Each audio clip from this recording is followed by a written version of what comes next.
Those opposed, abstentions, the motion carries. I'm going to go ahead and abstain just because I wasn't there. Yes. Okay. One abstention. Thank you. The next item of business is the chair's report. So last week we received campaign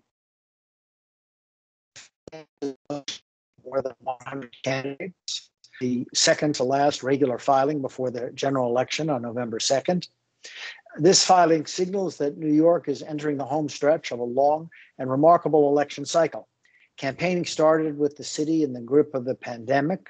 Then came the frenetic weeks of May and June as the city burst back open and voters enjoyed the most competitive primary elections in decades. Through it all, the staff of the Campaign Finance Board has administered the public financing program, published the voter guides, and helped city voters successfully use ranked choice voting in a primary for the first time. It was also the highest turnout in a citywide primary in 20 years. The CFB will continue that track record today. Just 4 business days after receiving the latest campaign filings, we will issue the next round of public funds payments. Prior to today, the CFB has paid over $121 million to candidates in this election year. Of that total, more than $11 million has gone to candidates specifically for the general election. Those payments, fueled by the city's enhanced 8-to-1 match for small contributions from New York City residents, ensure candidates can compete through the general election without support from unaccountable outside groups or needing to seek out large contributions. After the payments are announced, we will hear from 2 candidates regarding enforcement matters from the 2017 election cycle.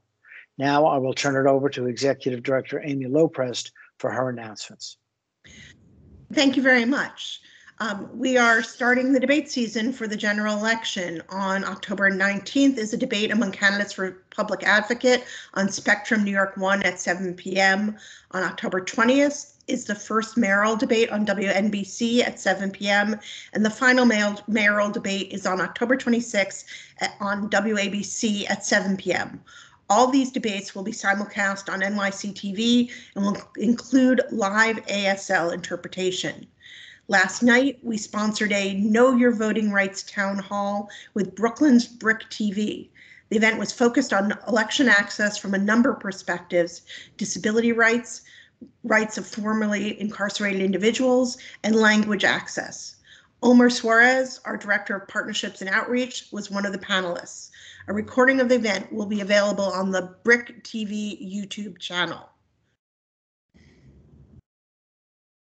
Thank you.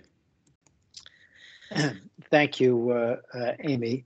The next item on our agenda is a vote on public funds payments. I'll ask Executive Director Amy Loprest to go through that list with us, and then there will be a motion. Okay. Today, the CFB staff recommends issuing public funds payments totaling $3,057,576 to 51 candidates in the 2021 general election. For mayor, CFB staff recommends payments to one candidate, Curtis Sliwa, $687,255. For public advocate, the staff recommends payment to one candidate, Jamani Williams, $959,093. For controller, Brad Lander, $26,647.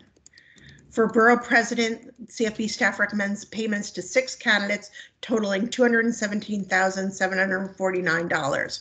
In Brooklyn, Antonio Reynoso, $17,548. In Queens, Donovan Richards, $3,349. In Staten Island, Mark Murphy, $135,228. Letitia Romero, $36,586. In the Bronx, Vanessa Gibson, $70,870. Samuel Ravello, $15,618. For City Council, the CFB staff recommends payments to 42 candidates totaling $1,105,382. In District 1, Maud Marin, $13,870. Christopher Marte, 304. Jacqueline Toberoff, 111,492. In District 5, Mark Foley, 16,283. Julie Menon, 66,508. In District 10, Edwin De La Cruz, 5,054. Carmen De La Rosa, 72,916. In District 11, Eric Dinowitz, 380. In District 13, Alexandra Michi, 2,432. Marjorie Velasquez, 78,105. In District 15, Oswald Felix, 1,330. In District 19, Tony Avella, 28,728. Vicky Palladino, 44,080. In District 20, Yu Ching Pai, 30,894. Sandra Ung, 118,835. In District 22, Edwin De Jesus, 532. Felicia Kalan, 8,087. In District 23, Linda Lee, 22,230. In District 24, James Gennaro, 32,680. Mujib Rahman, 6,802. In District 25, Shekhar Krishnan, 1,277. In District 26, Marvin Jeffco, 1,672. Julie 1, 3,040. In District 29, Michael Conigliaro, 53,785. Lynn Schulman, 9,888. In District 31, Vanessa Simon, 19,441. In District 32, Joanne Areola, 11,756. In District 35, Regina Kinsey, 5,252. In District 40, Rita Joseph, 66,489. In District 41, Darlene Mealy, 35,595. In District 43, Brian Fox, 58,360. In District 45, Farah Lewis, 12,920. In District 46, Donald Cranston, 14,630. In District 47, Ari Kagan, 32,779. In District 48, Stephen Saperstein, 779. Ina Vernikov, 2,812. In District 49, Camilla Hanks, 38,470. Patricia Rondinelli, 3,344. In District 50, Sal Albanese, 4,560. David Carr, 57,437. George Wanica, 5,852. In District 51, Olivia Drabsick, 3,702. That is all. Thank you, Amy. I move the approval of those payments. Is there a second? Second. All those in favor? Aye. Aye. Opposed? Abstentions? The motion carries. Next item on our agenda are some appearances by candidates with respect to proposed penalties from the 2017 election cycle. The first appearance scheduled is by Corey Provost. Is Mr. Provost and or his representative present?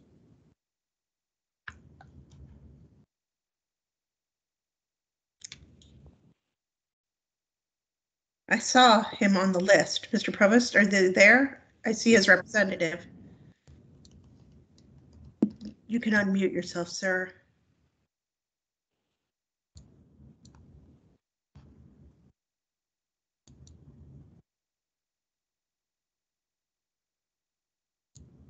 I think we're ready to begin, Chair. Can I was having trouble unmuting. Am I being heard now? Yes. Yes, you're being heard now.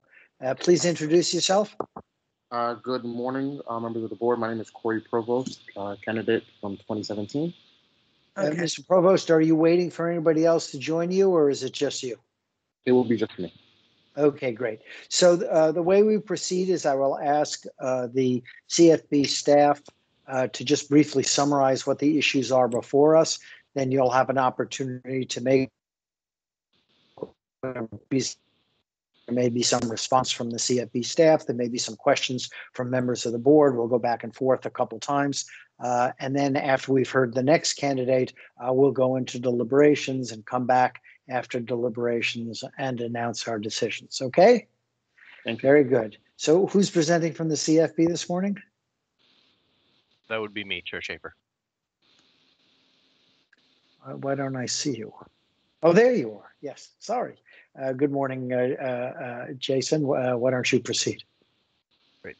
Thank you. Good morning, Chair Schaefer, Executive Director Loprest, members of the board, and Mr. Provost. My name is Jason Yee, Associate Counsel for the CFB, and with me is Sonia Simos, Auditor for the CFB. Before the board is the matter of the Corey Provost 2017 campaign for City Council District 41. Mr. Provost was a participant in the program and received $100,100 in public funds. CFB staff recommends that the board find that the campaign committed violations of the Campaign Finance Act and board rules as follows and assess penalties according to the penalty guidelines. Filing a late disclosure statement, failing to document a transaction, accepting a contribution from an unregistered political committee, failing to demonstrate that spending was in furtherance of the campaign, making impermissible post-election expenditures, and failing to respond to the draft audit report. The campaign contests these recommendations in part. Thank you. Thank you very much. Mr. Provost, the floor is now yours. Thank you. So once again, thank you for having me this morning. I am in specific, I assume you all have the document in front of you, and I was just going to go through that and to speak to the portions of the document that I do contest. And I believe the first one was item 3, accepting contributions from an unregistered political committee. My understanding to that request was that if we submitted a payment to the board, that there wouldn't be a fine associated with that. And we did that in the amount of $750. I see that it was noted here that we did submit a check to the public fund for the amount in which we had accepted from that committee. But then I see that the guidelines is still recommending a $187 fine. So I guess I'm just maybe a matter of clarification on my end that that's kind of just a normal course of business that you'd still be fined if you submit payment of that contribution. Well, why don't we just stop there for a second and ask Mr. Yee to respond to that one? Yes, that's correct. So the standard penalty under the penalty guidelines for 2017, if a campaign accepts a contribution from an unregistered political committee and refunds it before the deadline set by staff, which is set once the campaign is given notice, in this case, November 16th, 2017, the deadline was December 17th, 2018 for both of those dates. So if the campaign had refunded that contribution within that 1 month time window, then there would not have been any penalty. If the campaign does not refund the contribution at all, then the penalty in this case would have been 1.5 times the contribution. So because the campaign has refunded but untimely, so after the deadline set, December 17, 2018, the penalty is 25% of the contribution rather than the 1.5 times amount. Understood. Thank you for the clarification. The only other 2 portions that I was looking to contest was failing, item number 4, failing to demonstrate that spending was in furtherance of the campaign.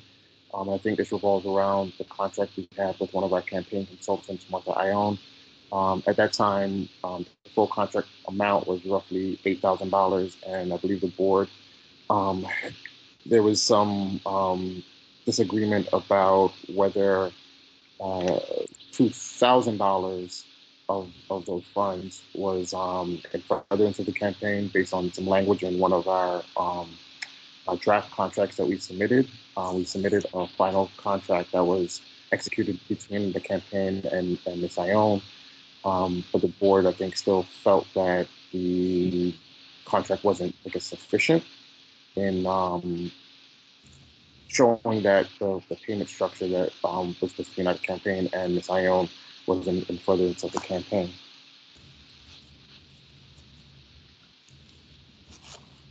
Yeah, I'd like to address that myself, Mr. Provost, because I want you to understand both, and this is not in any way to reject your argument, but I want to make sure you understand. So the board has a policy now embodied in a written rule, but previously in our guidelines, that the rate of payment to consultants or others who are performing services should not be dependent upon whether or not public funds are received. This is obviously to protect the public fisc because we don't want money spent in excess of what would be the reasonable and fair market value just because public funds are available. And the original contract here did talk about a payment period after matching funds, which obviously triggered kind of a red flag that this was an amount being paid that was higher than the earlier amount of $3,000. It had jumped to $5,000. It certainly triggered a red flag that an extra amount was being paid because you have received public funds.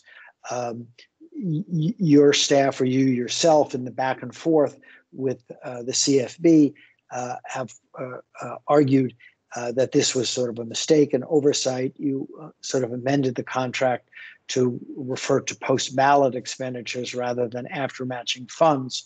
But it still leaves a certain taint, if you will, or suggestion that a higher amount was being paid because you had received public funds. And so would you like to address that?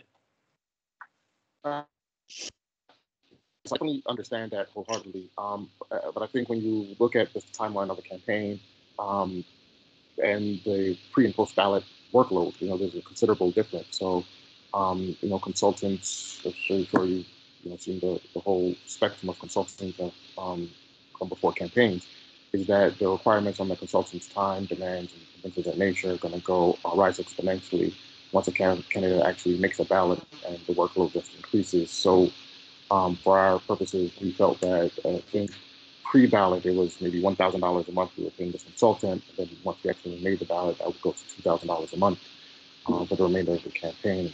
And that's really what the difference in pay was based on. Do we have part of our record evidence that there was greater work after the ballot, either through timesheets or a list of tasks performed? What is the basis for your saying that greater work was performed? I didn't submit any of that documentation. That wasn't, I think, really asked to be submitted. I wasn't here to submit that documentation. Okay, sorry I interrupted you. Go on. No, that was kind of like where I was wrapping it up at, is that there was an increase in work because the campaign is just going to be doing a lot more once you're actually on the ballot throughout the rest of the remaining period of the campaign period. So the consultant therein is also working more. But as I mentioned, I did not submit documentation because that documentation wasn't requested. Okay, you want to continue? Chair Schaefer, if I may. Please. Staff did in fact request that documentation pursuant to that, explanation. So, there is no evidence to that effect on the record. Sorry, is a question for Jason. So you're saying that you did request that specific type of documentation, or was it more just like a general catch-all request? So I would have to look back at the notices for the specific language, but we did request an explanation for the difference in payments, and it was expressed on multiple occasions that additional tasks or duties, time, any of the things that the campaign was saying was the basis for this would need to be supported.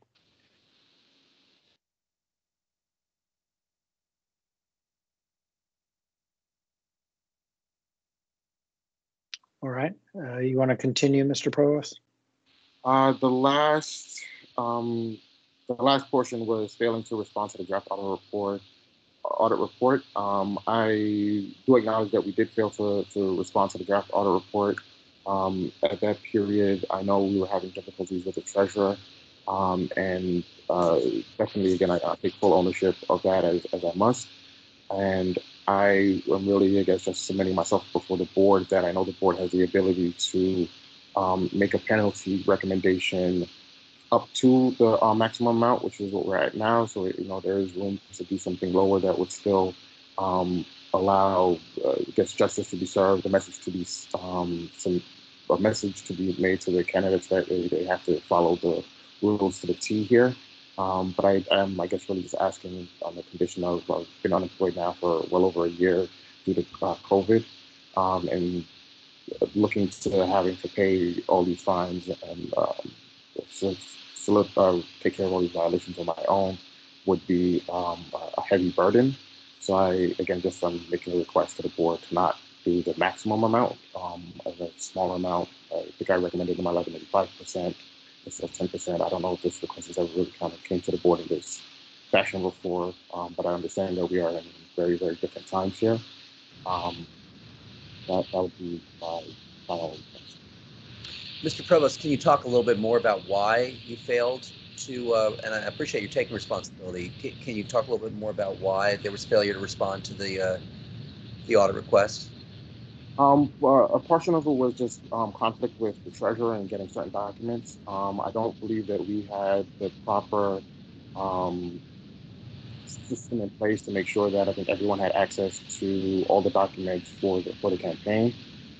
Where things were kind of like held in the treasurer's account. I didn't have direct access to that, and I was under the impression that the treasurer was making efforts to take care of the report.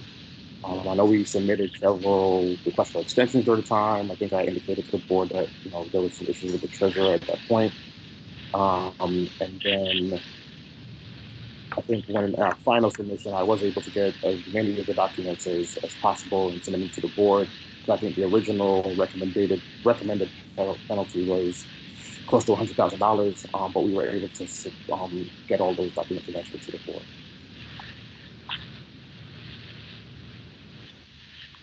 All right, thank you. Do you have anything you wish to add, Mr. Provost? No, just thank you again for your time this morning. Thank you, Mr. Yee. Anything you'd like to add? Nothing further. Thank you. Okay, thank you all very much. We'll deliberate on this shortly. In the meantime, we have one more appearance this morning of a candidate, and that is Bessie Schachter. Is Ms. Schachter and or her representative on the line? Hello. Yes, we can hear you. Can you see me yet? I can't see you yet. We just see a big letter B in a circle, but we hear you clearly. That's my best angle. And we have somebody else on the line. Who is that? Yes, I have my counsel, Corey Evans, who will take over from here.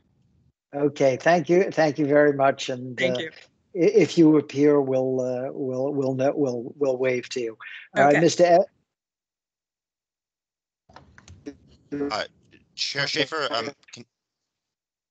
I think you're freezing up, Mr. Chair. I think you froze for a second. Yeah, okay. Is that better now? Yes. Good. Okay. So I'm going to ask Mr. Yee to briefly summarize what the issues are before us, Mr. Evans, and then I'll turn to you for whatever statement or discussion you wish to engage in. Mr. Yee? Thank you. Good morning again, Chair Schaefer, Executive Director Loprest, members of the board, Ms. Schachter, and Mr. Evans. My name is Jason Yee, Associate Counsel for the CFB. With me is Senior Auditor Melody Lee for the CFB. Before the board is the matter of the Bessie Schachter 2017 campaign for City Council, District 4. Ms. Schachter was a participant in the program and received $98,874 in public funds. CFB staff recommends that the board find that the campaign committed violations of the Campaign Finance Act and board rules as follows, and assess penalties according to the penalty guidelines. Failing to report transactions in daily pre-election disclosure statements, and failing to demonstrate that spending was in furtherance of the campaign.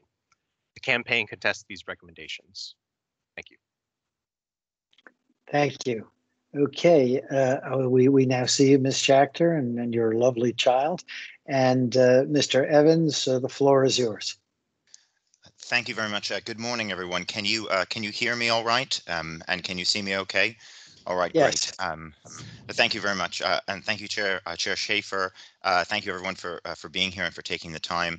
And also, thank you, Mr. Yee, for presenting the charges. And just in general, my wife and I are definitely not experts on campaign finance law, and we appreciate the CFB walking things through for us. It has been very helpful throughout the process, and the process has been very confusing, but you have helped a lot, Mr. Yee. So thank you very much.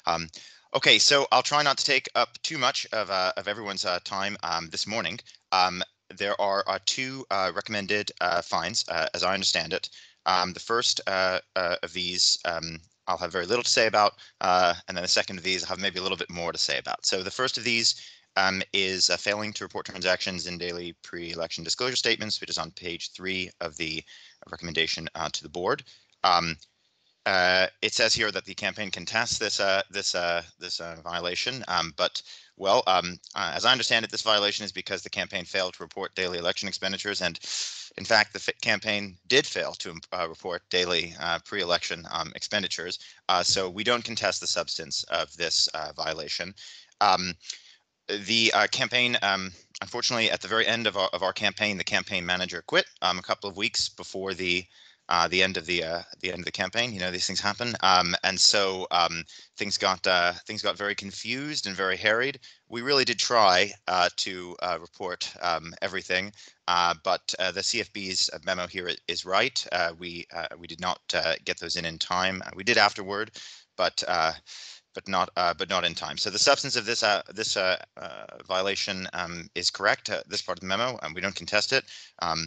I think perhaps just like Mr. Provost, we will be personally on the hook for the fine. So if the board would love, it would be great if the board found a lower amount than the guideline here, but the substance of this violation is correct. Okay, so see, I didn't have that much to say for number 1, so that's okay. I have a little bit more to say for number 2. Okay, so here's what's going on in number 2. That's failing to demonstrate spending was in furtherance of the campaign. Number 2 is about this. Oh, it's very blurry. I'm sorry. This laptop, which we purchased at the very end of the campaign. It's not the one I'm using because I don't understand Apple products. They're confusing to me. So we haven't used it since the campaign. What can I say? Anyway, so what's going on here? Right. Well, the campaign, my wife was running on the Upper East Side of Manhattan for City Council, and the New York Times, a big endorsement up here. So we held some of our campaign funds back in the hope that the New York Times would endorse our campaign, and then we could send out some mail with the New York Times endorsement. Alas, the New York Times, in its wisdom, chose not to endorse my wife, but instead to endorse now Councilmember Powers. That's not a coincidence that he's now Councilmember Powers. It was a big endorsement, and he in fact did send out some really effective mail, pointing out that the New York Times had endorsed him. But once that happened, we had a big campaign strategy discussion that happened on September 1st. It was already within 2 weeks of the end of the campaign, at the end of the primary. We had a big campaign strategy discussion, and of course, the campaign manager just quit. So we did our best to have a good campaign strategy discussion, and we decided, mail wasn't gonna win the primary here. We didn't have that much to say in a last flight of mail, and so with our last funds on the last couple of weeks of the campaign, and my wife Bessie made a strategic decision to really concentrate very, very heavily on field. So we sent everybody out to do some door knocking. That's very difficult to do on the Upper East Side. They say it's not a very effective strategy up here. They might be right because it didn't wind up winning, but that's what we tried. And when we did that, we needed a van, NGP van, which we had, and we needed more technology because we were sending people out to knock on doors and to hand out stuff, and they needed more. They needed like equipment so that they knew who to talk to and had access to our material. So we had X number of laptops and other equipment, and so we purchased an additional laptop at that time and gave it to interns and volunteers to hand out for field. Okay, so I think that's sort of what happened here, and I think we provided that at some point in the back and forth. We might have provided memorandum, or my wife is also here, and we can all testify that that's what happened about or why we purchased the laptop.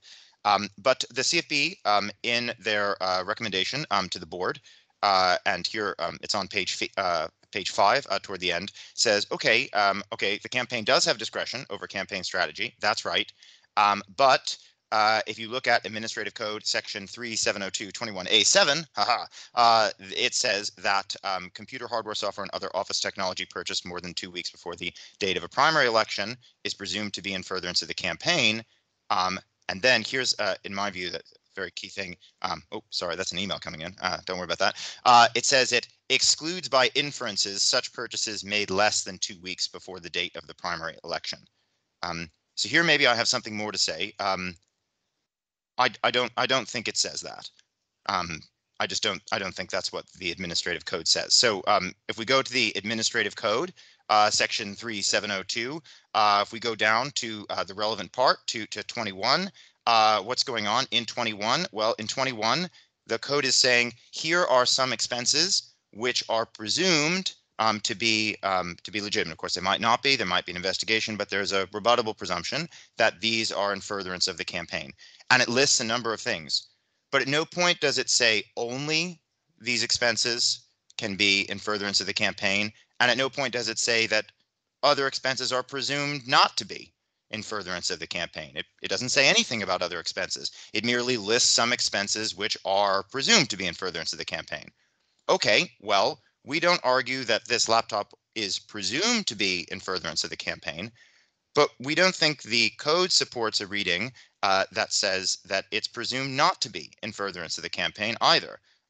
Frankly, I don't think there's any presumption about the laptop. It's not presumed to be in furtherance, but it might be in furtherance, and it's sort of up to the board to sort of determine that. We've sort of explained why we purchased the laptop. It was in furtherance of the campaign. We're sorry that it was late, but the Times endorsement only came out on September 1st. We wish it had come out sooner. That would have been great. In fact, we wish it had endorsed us. Then we wouldn't have purchased the laptop.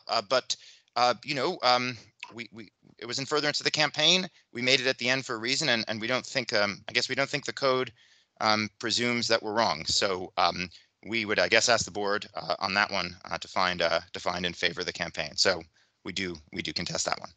Mr. Evans, assuming we accept your argument that there is no presumption either way under these circumstances, and that we just should look at the evidence, is there evidence in the record of your use of this laptop? And I'm no IT expert. I can actually use an Apple product, so I'm one step ahead of you, but I'm not much further along than that. Is there any evidence in the record that the laptop was in fact used for the purposes that you've described? I don't mean to cut off Mr. Yi, but I have to review the record. I know that the campaign said why we used why we purchased the laptop. I can testify today what we used the laptop for. My wife can too. I think our treasurer might be here too. They could do that too. I guess with time, if you'd like, we could try to get we could try to track down the campaign staff. They've moved on to other better things. That's okay. Maybe I should turn to Mr. Yi. Mr. We Yi, could also. did you ever see any screenshots or anything from the laptop? I'm not meaning to suggest this is dispositive. I'm just curious, Mr. Yi.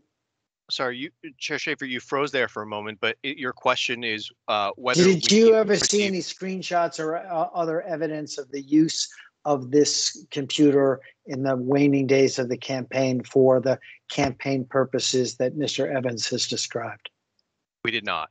So what we received, we have included in the exhibits for the board recommendation, the staff recommendation to the board.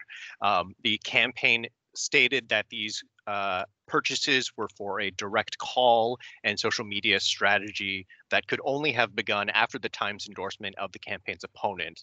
That being said, the campaign did not elaborate on what that strategy entailed necessarily. They referred to an auto dialing application, but it's not clear to staff necessarily why such a strategy would require such a particularly expensive laptop, nor the other goods such as a Bluetooth keyboard or an iPad.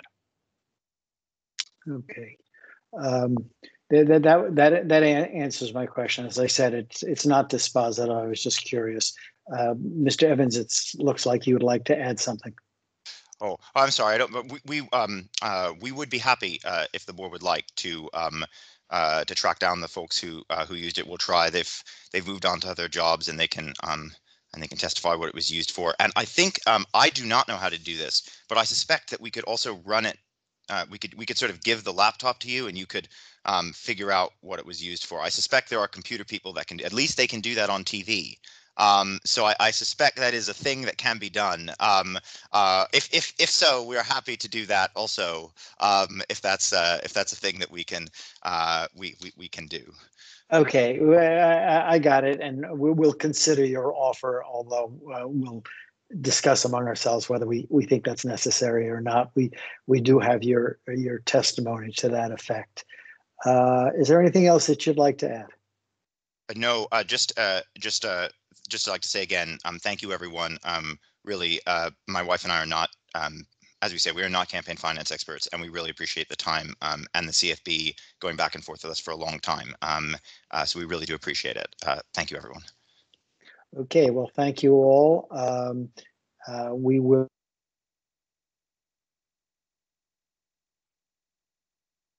Ricky froze.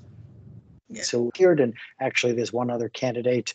Sorry, we will break off for deliberations with respect to the two candidates who have appeared this morning, and there is an additional candidate who we held over from an earlier hearing because we did not have a quorum, and we will come back with decisions with respect to all three candidates just as soon as possible. So we'll see you all back here in a little while. Thank you very much, and see you in a few minutes. Bye-bye.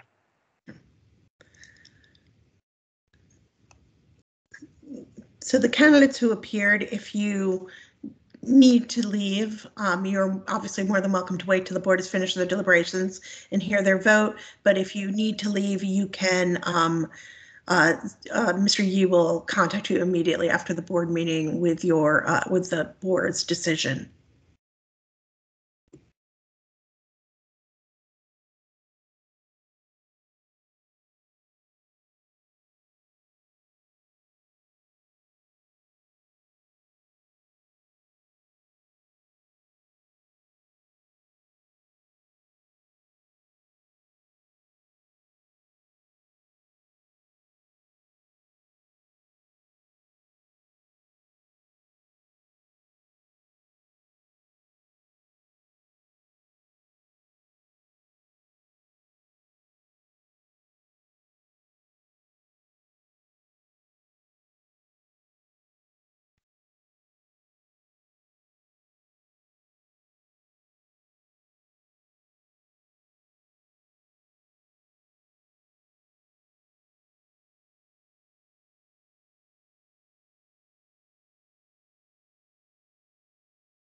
right, I think we're all back now. Yes. Good. All right, so the board has deliberated and proposes the following resolution of these matters. This is kind of not in the order that we heard people, but in any event, I'll take it in the order that it's on my chart. So here goes. First, candidate Bessie Schachter, a 2017 candidate for City Council District 4. The board proposes, whoops, just lost it, to find the following violations and impose the following penalties. 1, failing to report transactions in daily, I think it should say pre-election disclosure statements, $250. 2, failing to demonstrate that spending was in furtherance of the campaign, $100 for a total penalty of $350. Next, Corey Provost, a 2017 candidate for the City Council District 41. Board proposes to find the following violations and impose the following penalties. 1, maybe it'd be better if I put this directly in front of me so I wasn't looking to the side. Here we go. 1, filing a late disclosure statement, a violation, no penalty. 2, failing to document a transaction, $131. 3, accepting a contribution from an unregistered political committee, $184. 4, failing to demonstrate that spending was in furtherance of the campaign, $100. 5, making impermissible post-election expenditures, violation, no penalty. 6, failing to respond to the draft audit report, $2,500 for total penalties of $2,915. Next, Danique Miller, a 2017 candidate for City Council District 27. The board proposes to find the following violations and impose the following penalties. 1, failing to demonstrate compliance with cash receipts and documentation requirements, $319. 2, failing to demonstrate compliance with reporting requirements for receipts, $250. 3, failing to report transactions in daily pre-election disclosure statements, $250. 4, accepting a contribution from a corporation, $900. 5, accepting a contribution from an unregistered political committee, $125. 6, failing to document a transaction, $71. 7, failing to demonstrate that spending was in furtherance of the campaign, $225. 8, making impermissible post-election expenditures, $4,218 for total penalties of $4,303.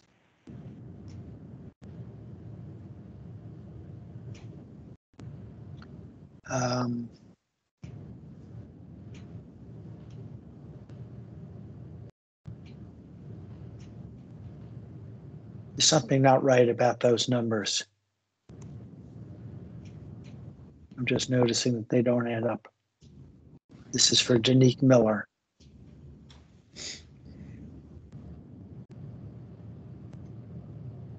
Amy, can we get Justin to, I'm just looking at the numbers. If the last one, if the last one is 4,218, then the total has to be higher than 4,303. So the total penalties is 6,358, and the recommended public funds repayment is 4,303. So it's just the total versus the repayment amount. It just got mixed up. Okay, thank you. I had overlooked that. Okay, so with the public funds repayment or payment, the total. I'm sorry. So 4,303 represents what? That is the public funds repayment. The total penalties are 6,358, and the total of those two is $10,661. Thank you. Okay, I stand corrected. I'm looking at a chart on my iPad. For some reason, it doesn't come through on my computer, and it cuts off the columns. Okay, so we've got that now. It's total penalties of $6,358. And the public funds payment of $4,303 for a total of $10,661. Okay, I move the board approve these findings and penalties. Is there a second? Second. All those in favor? Aye. Aye. Opposed? Abstentions? The motion carries. Make a note that I wasn't voting on the Tanique. Yes, and right. Very good. So there's an abstention on one abstention on Danique Miller, or actually recusal. Thank you. Okay. So the next item on the agenda, we have some petitions that we need to address. Is that right, Amy? Yes, the staff is asking the board to digest two complaints that were made against the Rodriguez.